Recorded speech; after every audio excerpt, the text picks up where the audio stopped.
সুপ্রিয় শিক্ষার্থী বন্ধুরা, সবাইকে প্রীতি ও শুভেচ্ছা। আশা করি সবাই ভালো আছো, সুস্থ আছো, নিরাপদে আছো। তোমাদের পড়ালেখা অবশ্যই চলমান আছে। তোমাদের পড়ালেখা চলমান রাখার জন্য আমরা মাঝে মাঝে তোমাদের সাথে হাজির হই। তারই ধারাবাহিকতা আমি হাজির হয়েছি তোমাদের সামনে। আমি মোহাম্মদ হাবিবুর রহমান, সহকারী শিক্ষক, বলাখাল চন্দ্রবান বালিকা উচ্চ বিদ্যালয়। সবাইকে বলাখাল চন্দ্রবান বালিকা অনলাইন স্কুলের পক্ষ থেকে স্বাগত জানিয়ে শুরু করব আজকের আলোচনা। তা আজকের আমার আলোচনার বিষয় হিসাব বিজ্ঞান। হিসাব বিজ্ঞানের নগদান বই থেকে 2 ঘোড়া নগদান বই। তো শিক্ষার্থী বন্ধুরা, তোমরা অবশ্যই জানো নগদান বই কি এবং কি নগদান বই সম্পর্কে আমি একটা বিস্তারিত ভিডিও আমার YouTube channel easy education SP চ্যানেলে আপলোড করেছি। তোমরা সেখান থেকে দেখে নিতে পারো, অথবা এই ভিডিওর ডিসক্রিপশন বক্সে আমি ওই ভিডিওর লিঙ্ক দিয়ে দিব, সেখান থেকেও তোমরা দেখে নিতে পারবে। তো নগদান বই হলো হিসাবের যে বইতে নগদ সংক্রান্ত লেনদেন, শুধুমাত্র নগদ সংক্রান্ত লেনদেনগুলো লিপিবদ্ধ করে নগদ উদ্বৃত্তর পরিমাণ নির্ণয় করা হয়, তাই নগদান বই। তারপরে তোমরা জানো নগদান বই 1 ঘোড়া নগদান বই, 2 ঘোড়া নগদান বই, 3 ঘোড়া নগদান বই ও খুচরা নগদান বই। তো আজকে আমি তোমাদের সাথে আলোচনা করব 2 ঘোড়া নগদান বই নিয়ে। তো 2 ঘোড়া নগদান বই হলো যে নগদান বইয়ে নগদ টাকার পাশাপাশি একটা ব্যাংকের টাকার হিসাব রাখা হয়। ব্যাংকের টাকার গড় থাকবে, নগদ টাকার পাশাপাশি ব্যাংকের টাকার হিসাব রাখা হয়। যে হিসাবে নগদ টাকার পাশাপাশি ব্যাংকের টাকার হিসাব রাখা হয়, ওই হিসাবকেই 2 ঘোড়া নগদান বই বলে। তো দেখো, আমি এখানে একটা ঘর করে রেখেছি। শিক্ষার্থী বন্ধুরা দেখো, 2 ঘোড়া নগদান বইয়ের বিস্তারিত তোমাদের সাথে আলোচনা করব। তো আমরা জানি নগদান বইয়ের 2টা দিক থাকে, একটা হলো ডেবিট দিক, একটা হলো ক্রেডিট দিক। তা আমাদের ডেবিট দিকে কোন হিসাবগুলো আসবে এবং ক্রেডিট দিকে কোন হিসাবগুলো আসবে আমরা লেনদেন দেখে ঝাবেদা করে তারপরে সেটা নিয়ে আসতে পারি। যেমন ব্যবসা শুরু করা হলো, রহিম 20,000 টাকা নিয়ে ব্যবসা শুরু করা হলো, এটা যদি আমরা ঝাবেদা করি নগদান হিসাব ডেবিট, মূলধন হিসাব ক্রেডিট। তার মানে কি হলো, নগদান হিসাব ডেবিট। নগদান হিসাব ডেবিট, তার মানে নগদান বইয়ের ডেবিট দিকে আসবে। নগদান বই ডেবিট দিকে আসবে। বিবরণে আমরা কি লিখবো, মূলধন হিসাব লিখবো। মূলধন হিসাব লিখবো, তারপরে নগদান হিসাব ডেবিট, মানে নগদ ঘরে টাকা হবে। এভাবেও আমরা জাবেদা করে তারপরে 2 ঘোড়া নগদান বই আমরা ডেবিট দিক ক্রেডিট দিক নির্ণয় করতে পারি। তাছাড়া আরও কিছু সহজ পদ্ধতি আছে, সেটা আমি তোমাদের সাথে এখন আলোচনা করব। ওই সহজ পদ্ধতিতে আমরা কিছু লেনদেনের কিছু অংশ দেখেই আমরা বুঝতে পারবো এটা কি নগদান বই ডেবিট দিকে আসবে না নগদান বই ক্রেডিট দিকে আসবে। এই সহজ পদ্ধতিগুলি আমি তোমাদের সাথে আলোচনা করতেছি। শিক্ষার্থী বন্ধুরা দেখো, যদি লেনদেনে নগদ জমা বা উদ্বৃত্ত লেখা থাকে, তাহলে নগদান বইয়ের ডেবিট দিকে আসবে। অথবা যদি, যেহেতু এটা 2 ঘোড়া, তার মানে ব্যাংকের হিসাব আছে, যদি ব্যাংক জমা বা ব্যাংক উদ্বৃত্ত লেখা থাকে, তাহলে নগদান বইয়ের ডেবিট দিকে আসবে। কিন্তু যদি নগদের অবশ্যই ক্রেডিট দিকে আসবে না এই ব্যালেন্সটা। আর এই 2টা আমরা কি লিখবো, 2টা ব্যালেন্স বিডি নামে লিখবো। ব্যালেন্স বিডি নামে আমরা টাকা করে টাকা লিখবো। কিন্তু এদিকে ব্যাংক জমাতিরিক্ত যদি বলে, ব্যাংক জমাতিরিক্ত বললে অবশ্যই সেটা নগদান বইয়ের ক্রেডিট দিকে আসবে। 2 ঘোড়া নগদান বইয়ের ক্রেডিট দিকে আসবে। আমরা কি নামে লিখবো, ব্যালেন্স বিডি নামে লিখবো, ব্যাংকের করে টাকাটা হবে। এই যদি নগদ জমা বা নগদ উদ্বৃত্ত বলে, ব্যাংকে জমা বা ব্যাংক উদ্বৃত্ত বলে, তখন আমরা কি করব, নগদান বই 2 ঘোড়া নগদান বই ডেবিট দিকে লিখবো। যদি আমাদের ব্যাংক জমাতিরিক্ত লেখা থাকে, তখন আমরা 2 ঘোড়া নগদান বই ক্রেডিট দিকে লিখবো। তাহলে এবার যদি নগদ বিক্রয় লেখা থাকলে তাহলে আমরা ডেবিট দিকে লিখবো। যদি নগদ ক্রয় লেখা থাকে, ক্রয় হিসাব লেখা থাকে, তখন আমরা নগদান বইয়ের ক্রেডিট দিকে লিখবো। নগদে বিক্রয় বলা থাকলে নগদ ঘরে টাকা, চেকে বিক্রয় বলা থাকলে চেকের ব্যাংকের ঘরে টাকা। নগদে ক্রয় লেখা থাকলে নগদের ঘরে টাকা, চেকে ক্রয় লেখা থাকলে ব্যাংকের ঘরে টাকা। নগদে আদায় লেখা থাকলে আদায় করা হলো, আদায় আদায় করা হলো লেখা থাকলে নগদান বই ডেবিট দিকে আসবে। পরিশোধ লেখা থাকলে লেনদেনে পরিশোধ লেখা থাকলে নগদান বই ক্রেডিট দিকে আসবে। পাওয়া গেল লেখা থাকলে প্রশ্নে যদি পাওয়া গেল লেখা থাকে তাহলে নগদান বই ডেবিট দিকে আসবে। যদি দেওয়া হলো লেখা থাকে তাহলে নগদান বই ক্রেডিট দিকে আসবে। পাওয়া গেল লেখা থাকলে নগদান বই ডেবিট দিকে, আর পরিশোধ করা হলো লেখা থাকলে নগদান বই ক্রেডিট দিকে। প্রাপ্য বিল নামে কোনো লেনদেন থাকলে প্রাপ্য বিলের আদায় প্রাপ্য বিল সেটা নগদান বই ডেবিট দিকে আসবে। প্রদেয় বিলটা নগদান বই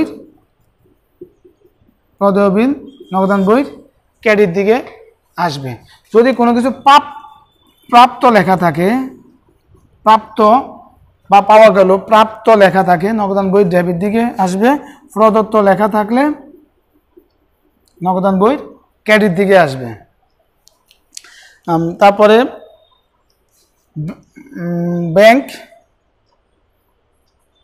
ব্যাংক সুদ মঞ্জুর, ব্যাংক সুদ মঞ্জুর করলে নগদান বইয়ের ডেবিট দিকে আসবে। যদি ব্যাংক সুদ চার্জ করে তখন নগদান বইয়ের ক্রেডিট দিকে আসবে।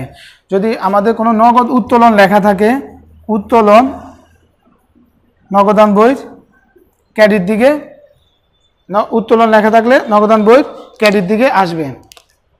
আমাদের যদি আয় কোনো কিছু লেখা থাকে, আয়ে কমিশন পাওয়া গেল, আয় সংক্রান্ত লেনদেনগুলো ডেবিট দিকে আসবে এবং ব্যয় সংক্রান্ত লেনদেনগুলো ক্রেডিট দিকে আসবে।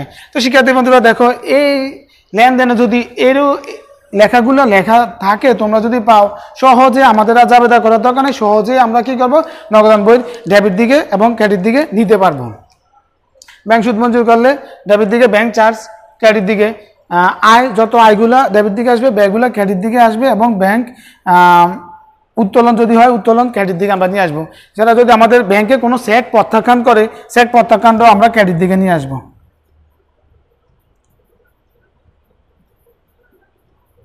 কোনো চেক প্রত্যাখ্যান হলেও আমরা প্রত্যাখ্যাত চেকগুলো আমরা ক্রেডিট দিকে নিয়ে আসবো। এই ছিল বন্ধুরা একেবারে সহজে আমরা যদি নগদান বই ডেবিট ক্রেডিট করতে চাই, নগদান বই করতে চাই, সহজে এই বিষয়গুলো যদি আমরা মনে রাখতে পারি, ডেবিট দিকে কোন হিসাবগুলো আসবে, নগদ জমা, নগদ উদ্বৃত্ত বলা থাকলে ডেবিট দিকে আসবে, কি নামে আসবে, ব্যালেন্স বিডি নামে আসবে। বিক্রয় লেখা থাকলে, নগদ বিক্রয় লেখা থাকলে ডেবিট দিকে আসবে। কোনো আদায় করা হলো লেখা থাকলে ডেবিট দিকে আসবে। পাওয়া গেল লেখা থাকলে ডেবিট দিকে আসবে। প্রাপ্য বিল থেকে পাওয়া গেল বা প্রাপ্য বিলের কোনো কথা উল্লেখ থাকলে ডেবিট দিকে আসবে। প্রাপ্ত লেখা থাকলে ডেবিট দিকে আসবে। ব্যাংক সুদ মঞ্জুর করলো লেখা থাকলে ডেবিট দিকে আসবে। আয়, সকল প্রকার আয়গুলো ডেবিট দিকে আসবে। সেমভাবে ক্রেডিট দিকে ব্যাংক জমা দিতে যদি প্রথমে লেখা থাকে ক্রেডিট দিকে আসবে। নগদে পণ্য ক্রয় লেখা থাকলে ক্রেডিট দিকে আসবে। পরিশোধ লেখা থাকলে ক্রেডিট দিকে আসবে। দেওয়া হলো লেখা থাকলে ক্রেডিট দিকে আসবে। পদেয় বিলের কোনো কথা উল্লেখ থাকলে ক্রেডিট দিকে আসবে। প্রদত্ত কোনো কথা উল্লেখ থাকলে ক্রেডিট দিকে আসবে। সুদ চার্জ করলে ক্রেডিট দিকে আসবে। উত্তোলন ক্রেডিট দিকে আসবে। ব্যয়, সকল প্রকার ব্যয়গুলো ক্রেডিট দিকে আসবে। কোনো চেক যদি প্রত্যাখ্যাত হয় প্রত্যাখ্যাত চেকগুলো ক্রেডিট দিকে আসবে। এখন আমি তোমাদের সাথে যে সমস্যাটা নিয়ে আলোচনা করব সেটা তোমাদের হিসাব বিজ্ঞান বই নগদান বইয়ের 2 গড়া নগদান বইয়ের একটা কাজটা নিয়ে তোমাদের সাথে আলোচনা করব। নার্গিস অ্যান্ড ব্রাদার্স একটি খুচরা পণ্যের ব্যবসায় প্রতিষ্ঠান। উক্ত প্রতিষ্ঠানে নিম্নোক্ত লেনদেন সমূহ 2017 সালের নভেম্বর মাসে সংঘটিত হয়। নভেম্বর 1, হাতে নগদ ও ব্যাংকে জমা যথাক্রমে 7,000 ও 5,000 টাকা। নভেম্বর 2, পণ্য ক্রয় বাবদ চেক প্রদান 4,000 টাকা। নভেম্বর 4, চেক মারফত পণ্য বিক্রয় 6,000 টাকা। নভেম্বর 7, ব্যাংক হতে উত্তোলন 3,000 টাকা।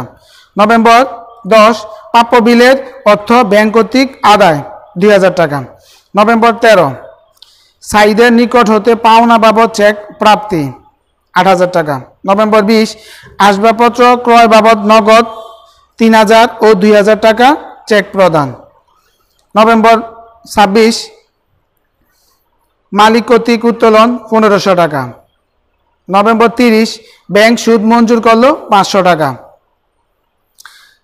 এই লেনদেনগুলো দেওয়া আছে। এখন এই লেনদেনের পরিপ্রেক্ষিতে আমাদের বলা হয়েছে লেনদেন সমূহ 2 গড়া নগদান বইতে লিপিবদ্ধ করো এবং মাসের শেষ তারিখে নগদ উদ্বৃত্ত ও ব্যাংক জমার পরিমাণ নির্ণয় করো। তাহলে শিক্ষার্থী বন্ধুরা আমাদের 2 গড়া নগদান বই প্রস্তুত করতে বলছে। আমরা ব্রাদার্স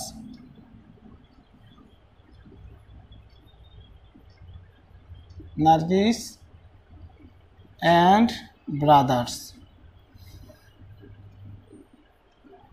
নার্গিস অ্যান্ড ব্রাদার্স এর 2 গড়া নগদান বই, 2 গড়া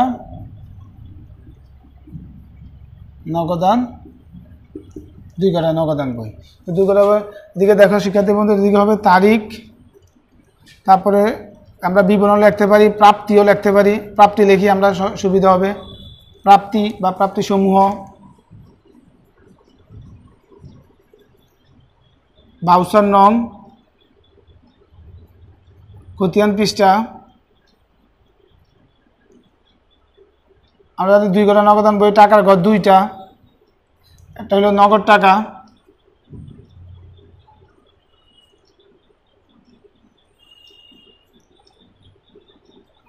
হলো ব্যাংক টাকা,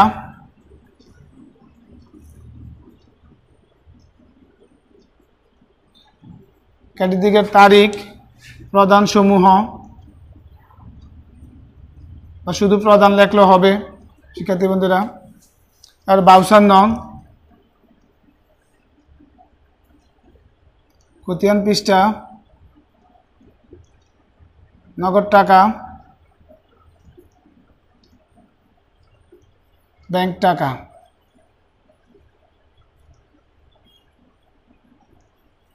ব্যাংক টাকা এই ছিল শিক্ষার্থী বন্ধুরা আমাদের গড়টা আমি আগে করে রেখেছি, তোমরা স্কেল দিয়ে সুন্দর মতো পেন্সিল দিয়ে গড়টা করবে।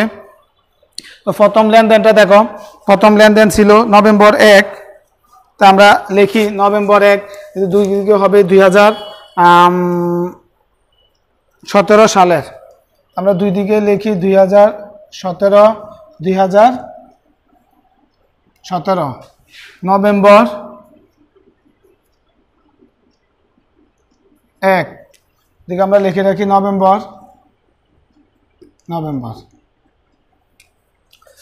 1 তারিখে লেনদেন ছিল হাতে নগদ ব্যাংক জমা, হাতে নগদ ব্যাংক জমা যথাক্রমে 7,000 ও 5,000, তার মানে 7,000 টাকা নগদ জমা এবং 5,000 টাকা ব্যাংকে জমা। তো শিক্ষার্থী বন্ধুরা আমি প্রথমে বলেছি নগদ জমা বা নগদ উদ্ধৃত লেখা থাকলে আমরা কি লিখবো, ব্যালেন্স বিডি নামে, ব্যালেন্স বিডি নামে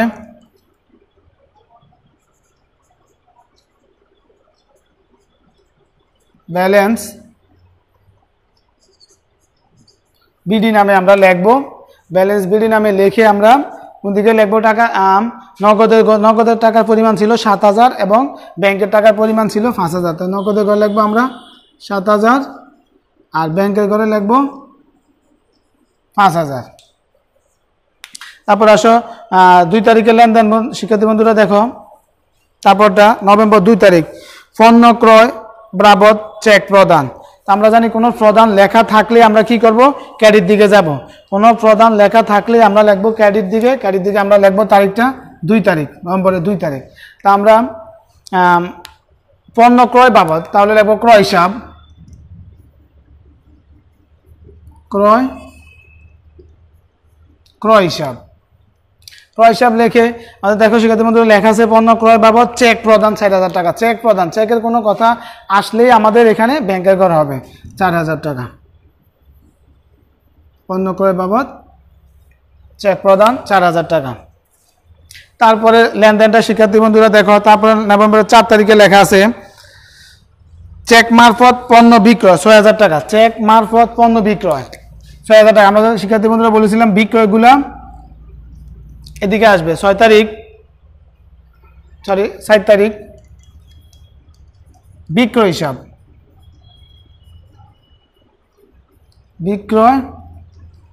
বিক্রয় হিসাব চেক মারফত বিক্রয়, তার মানে নগদে করে হবে না, কিসে করে হবে, ব্যাংকের করে হবে। চেক মারফত পণ্য বিক্রয় 6,000 টাকা, ব্যাংকের করে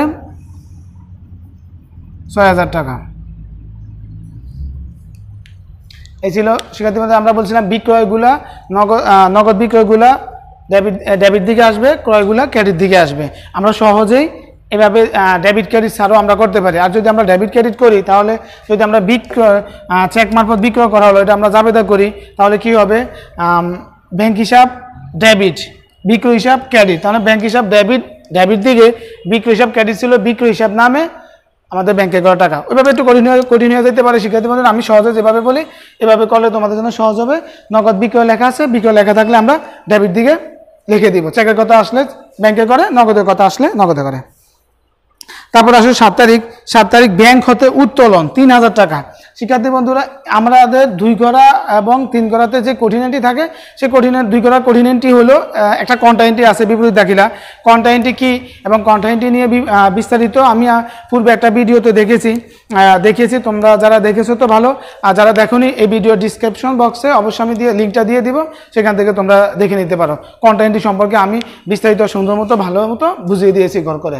তাও আমরা এটা একটু দেখি। ব্যাংক হতে উত্তোলন, ব্যাংক হতে উত্তোলন যদি আমরা জাবেদাটা করি, ব্যাংক হতে উত্তোলন, ব্যাংক হতে উত্তোলনের অবশ্যই 2টা প্রয়োজন থাকে, একটা অফিসের প্রয়োজনে, একটা ব্যক্তিগত প্রয়োজনে। এখানে কোনো কথা বলে না, কোনো প্রয়োজন বলে না, তার মানে অফিসের প্রয়োজনে, ব্যক্তিগত প্রয়োজন নয়। অফিসের প্রয়োজনে বললে আমরা ব্যাংক হতে উত্তোলন, নগদান হিসাব ডেবিট, নগদান ডেবিট, আর ব্যাংক হিসাব ক্রেডিট। নগদান হিসাব ডেবিট, ব্যাংক হিসাব ক্রেডিট। এবার দেখো বন্ধুরা, এই নগদান হিসাব ডেবিট লিখছি, কিন্তু আমি নগদান হিসাব লিখবো ক্রেডিট দিকে। নগদান হিসাব ক্রেডিট, আমি ব্যাংক হিসাব লিখছি ক্রেডিট, এই ব্যাংক হিসাব লিখবো আমি ডেবিট দিকে।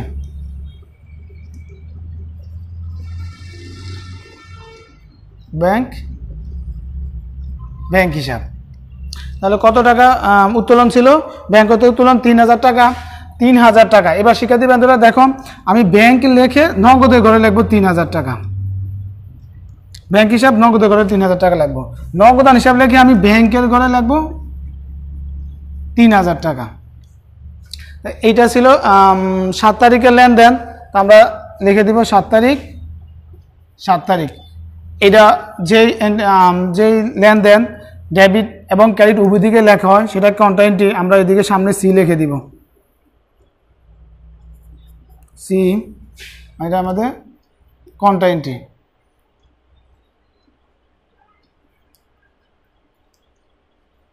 C contra entry. আবার দেখো শিক্ষার্থী বন্ধুরা, কন্টা এন্ট্রি আমরা এটা একটু মনে মনে আমাদের জাবেদা করে নিতে হবে যদি মুখস্থ না থাকে। আর যদি আমরা মুখস্থ বলতে ব্যাংক থেকে উত্তোলন মানে আমাদের নগদ টাকা বৃদ্ধি পাইছে, ব্যাংক থেকে উত্তোলন মানে আমাদের নগদ টাকা বৃদ্ধি পাইছে, নগদান হিসাব ডেবিট, এই যে নগদান হিসাব ডেবিট, নগদ ঘরের টাকা। ব্যাংক থেকে উত্তোলন মানে ব্যাংকের টাকা হ্রাস পাইছে, ব্যাংকের টাকা ক্রেডিট করে টাকাটা আসছে।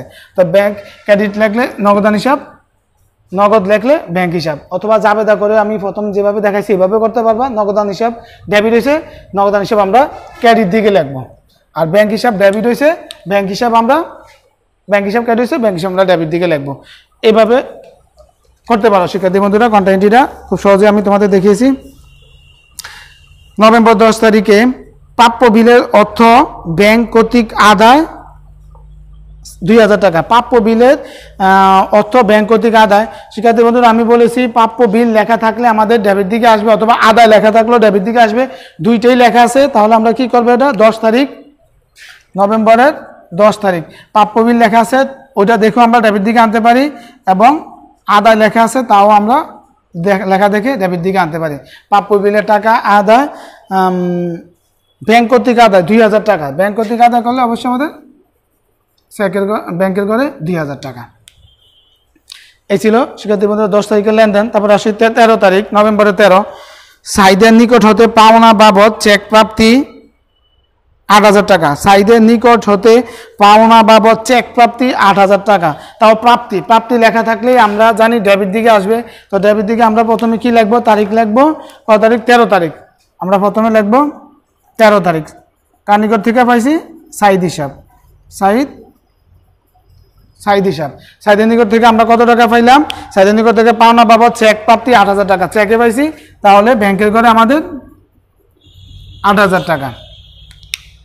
এই ছিল 13 তারিখের লেনদেন। এবার আসে শিক্ষার্থী বন্ধুরা 20 তারিখের লেনদেন। আসবাবপত্র ক্রয় বাবদ নগদ 3000 টাকা ও 2000 টাকা চেক প্রদান।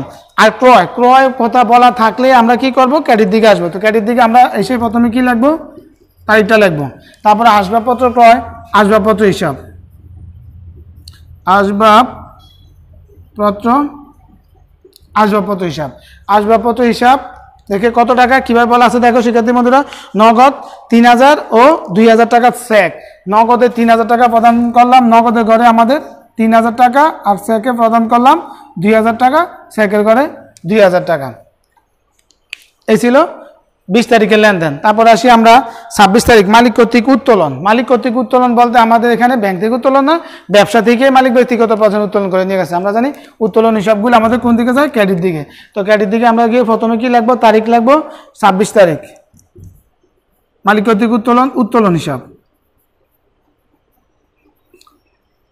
উত্তোলন হিসাব, মালিক কর্তৃক উত্তোলন 1500 টাকা। এটা অবশ্যই নগদ উত্তোলন, 1500 টাকা নগদে করে 1500 টাকা। সব উত্তোলনগুলো ক্রেডিট দিকে আসবে। তারপরে ব্যাংক সুদ মঞ্জুর করলো। শিক্ষার্থী বন্ধু আমি বলেছি যে ব্যাংক সুদ মঞ্জুর করলে ডেবিট দিকে, কিন্তু ব্যাংক সুদ চার্জ করলে ক্রেডিট দিকে। তাহলে আমরা ডেবিট দিকে এসে প্রথমে আগে তারিখটা লিখবো। তারিখটা ছিল 30 তারিখ। তাহলে ব্যাংক সুদ হিসাব, ব্যাংক সুদ হিসাব, ব্যাংক সুদ হিসাব। ব্যাংক সুদ মঞ্জুর করলো কত টাকা, ব্যাংক সুদ মঞ্জুর করলো 500 টাকা। এটা অবশ্যই ব্যাংকের ঘরে, এই ব্যাংকের ঘরে আমরা লিখে দেব 500 টাকা।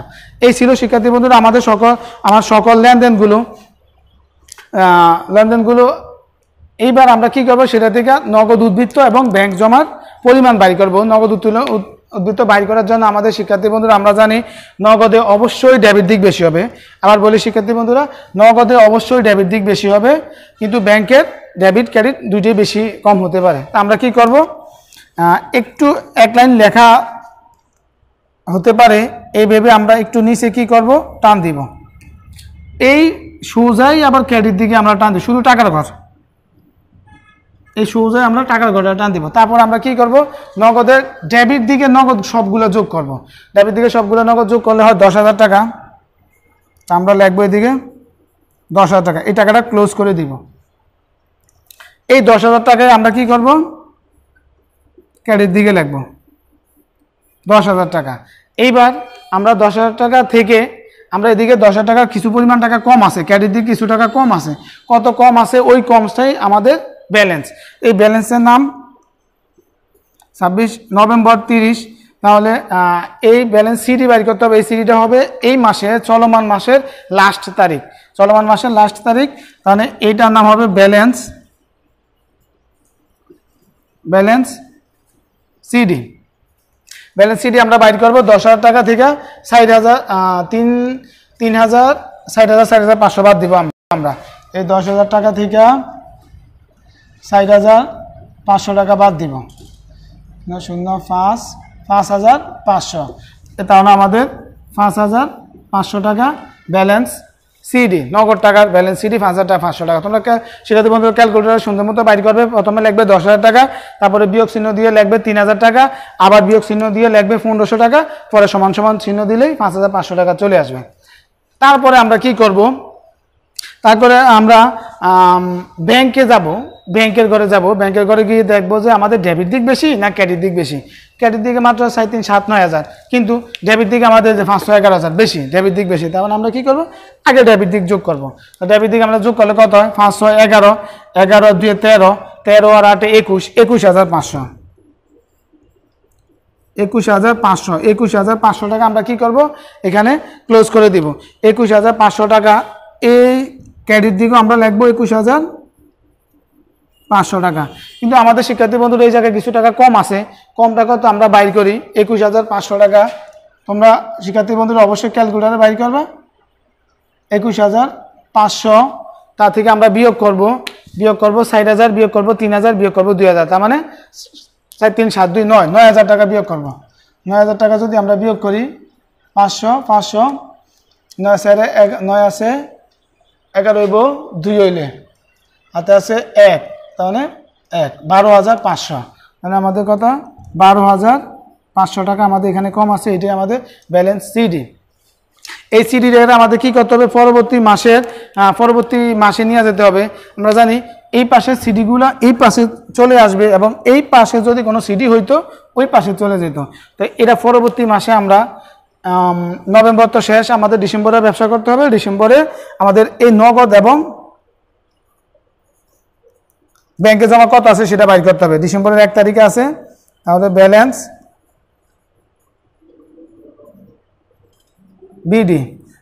বিডি।